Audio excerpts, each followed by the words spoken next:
Hi, everybody. Welcome to Next to Media. I'm Mike Shields. I'm here with my new regular guest, consultant to the ad world, Emily Riley. Hey, Emily, how you doing? I'm doing well. How you doing, Mike? Nice to be back. I'm good. I'm complaining about how tired I am from the upfronts, which is a pathetic thing to complain about. But lots going on in our world. Let's table TV for a second. Talk about the bigger ad tech story of the moment is Xandr, Microsoft going away, getting rid of Xandr, which they're framing as because they're focused on, and really the world has changed so much since they bought them they're about AI and that's the future of advertising. And this doesn't really matter.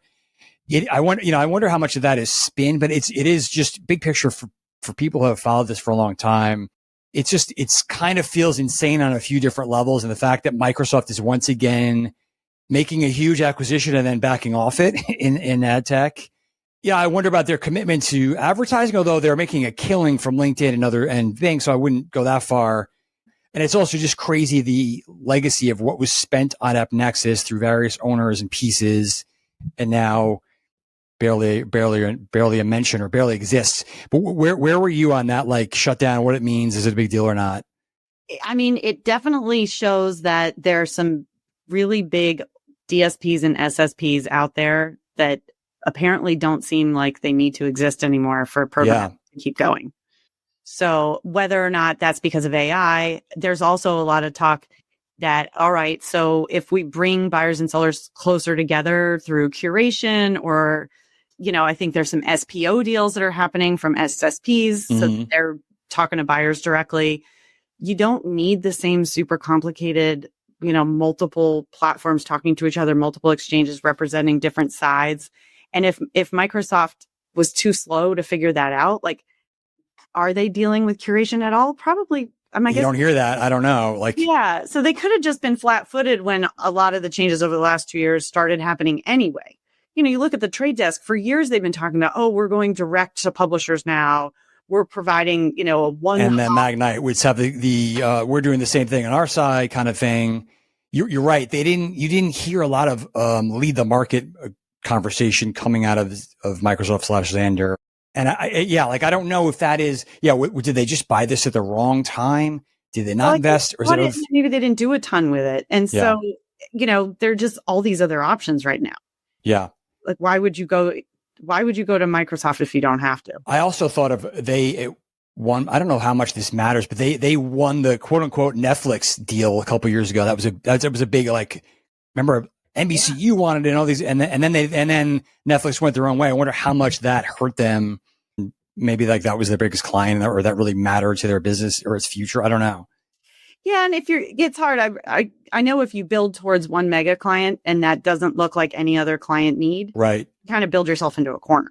Yeah. And if you lose them, you're in trouble. Yeah. Netflix wasn't coming to the table super sophisticated. They were brand new to this concept, so if they built towards what Netflix needed, that's not what the most sophisticated companies out there want today. Right. Netflix is still playing catch up a little bit.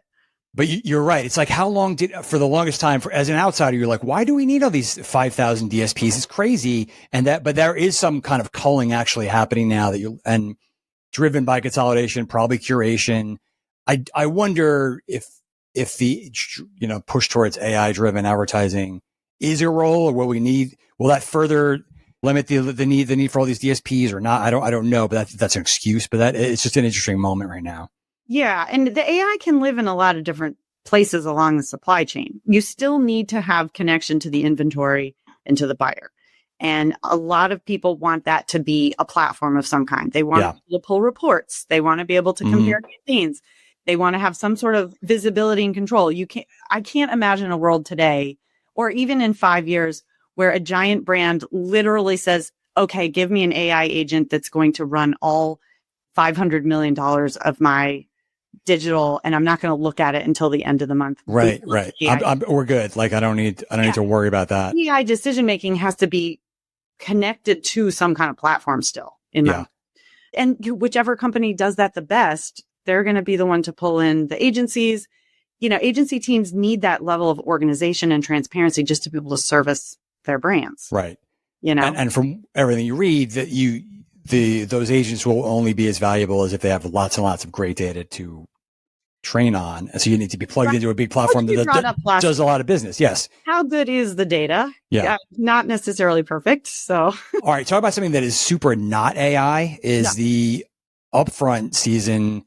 It's funny because they're, I didn't go to all of them. I went to several several upfronts. I got a feel for most of it. I was at the Disney one, for example, and it in some ways it feels like this is going to sound terrible, but like I remember watching like an old Bob Hope special on TV as a kid. You're like, even this is super corny, and people still kind of like that stuff back then. The whole format of like the celebrity banter overwhelming you with celebrity was. I wonder if it's not for me. I'm not the customer in these cases. I'm just an attendee. The whole thing seems very dated to me, but and it was just a weird moment to be having this, as we've discussed, with the uncertainty, but it's kind of wild, the show of force that some of the big players are still determined to do at this time of year. Well, I think there are very specific reasons why you see talent on the stage. And so if you look at Disney or if you look at YouTube, some of it has to do with how they want to appear at the very premium level. So you think like Super Bowl, premium sponsorships, sports stars. Yeah, they had Patrick Mahomes. They had Glenn Powell. Like, exactly. That's where you get these huge deals, multi-year sponsorship deals where you're tied in with the star. So they're doing it sort of to show the roster of star power that they have at their fingertips for those very top tier deals for the people in the audience that care about that. But your average buyer, 2 months from now, once those premium deals are locked up, they don't care if Lady Gaga was on the stage or 50 Cent was on the stage. They're much more interested in the mechanics, right? Like, where's my audience? How do pricing? How do I get the target I need? Yeah. Yeah, but that's not what the upfronts are for today. And, eMarketer is showing a decline in the amount of money that's being committed each year. Right. This year was particularly kind of murky because of all the political monkeying with the economy. But you still have to take into consideration the fact that there's $16 billion that are going to be needed over this, like in the next month or two. Yeah. It's funny. I was at the YouTube event and left before Lady Gaga came on stage because I wanted to watch the Knicks game and they got slaughtered and I'm pissed about it. Ouch. Yeah. You're not the only one that was that.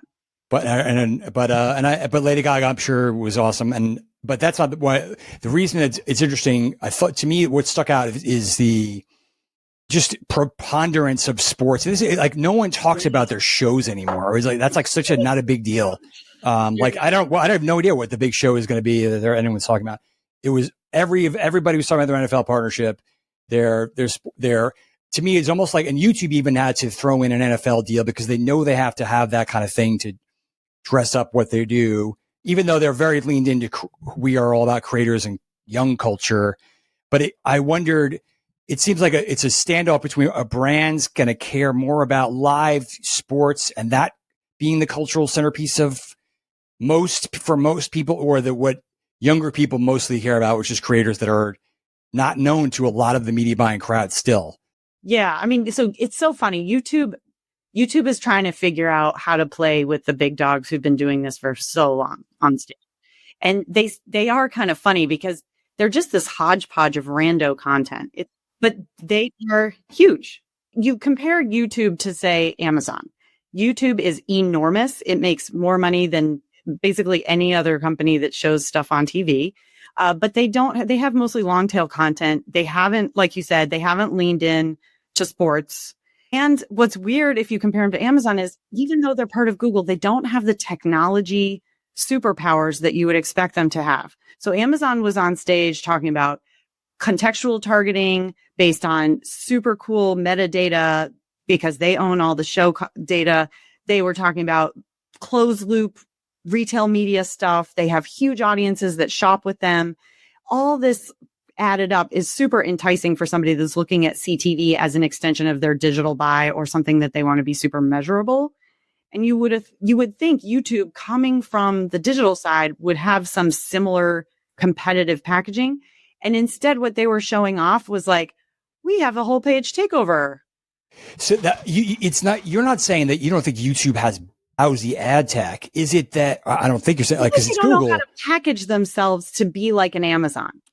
That's interesting because I think they're caught in a weird spot because they're trying to sell culture and the influence of creators, which does it lend itself to being as data driven and ad tech driven as you would think they would want to leverage that power. Like, how do you, it's not easy to programmaticize that stuff if that makes sense. Yeah. Well, another way to think about it is they are huge, and it's a lot of it comes from advertisers that probably don't really care about the upfronts as much. Right. Yeah. It's a very long tail. It's everybody. Long tail of advertisers. They've offered targeting for forever. They have short form content that has enough data in it that you can do a pretty good job of targeting against. Right. So, they're coming from a place of power, but they're out of their element. And so the story they're telling this week is not that, because it's for TV. It's a weird story for they TV have buyers. Yeah. Exactly. Trying to appeal to a different buyer and trying to capture some of those premium early spend dollars this year. But that's not the story they tell normally. Right. I think it was just pretty apparent based on their presentation. Yeah. And Amazon, I've only seen parts of it. I wasn't there. It just seems like it's almost like a show of force. Like, we're going to, like when Trump wants to have his army parade, like they just show how big and powerful they are. They can spend so much money on this kind of thing, bring out all these stars, but they also have the goods on ad tech. They have the connect the dots thing that they're really talking about. It's really hard for like the NBCUs and Warner Brothers to even think about that. Well, it's funny too, because CTV is rising up and everybody has their vision of what it's going to become. And I think that there were probably like three main themes. So you've got the NBCs and the Disneys where it's like, it's all about sports, awesome experiences, really cool series, first run movies, all that kind of classic, big audience, engaging content. And then let's just have some cool ad formats around it. And everybody will be happy because it's sort of just like old school TV plus. Right. Whereas YouTube is like social engagement, long tail, Gen Z, everybody loves influencers. Like, they're totally betting on sort of the social media experience or the influencer experience coming to the living room. Right. And then you have Amazon, which is like commerce, and advertisers want to be able to measure end to end, even from a branding campaign at the Super Bowl. And we can do that. And we're super technical. And, it's really just about what they have sports and shows and they have all the pieces. Exactly. They will do whatever it takes to give the advertiser outcomes. And if that means buying rights to, top tier sports, they'll do that. So it's just there's different philosophies, and we really don't know which is going to win or if it's going to be a hybrid of all three. Right. It can be all of those things. Yeah. And whether it's going to be a slow upfront or not, or if we see a turning point where people feel more confident about spending and things look great. Hopefully that's true. It's ironic. Amidst this week, there's this news that came out that in a different time would be a mega story. The Charter and Cox merging, right? Which, like I said, at another time, I think they'd be worried about regulators saying, hold on a second. Now, I'm sure this doesn't feel like part of me is almost like, not to be cynical, but like, is this even a big deal? Like, it's a big deal. But is it like just about trying to hold together companies that are fading, or is it anything strategic about this?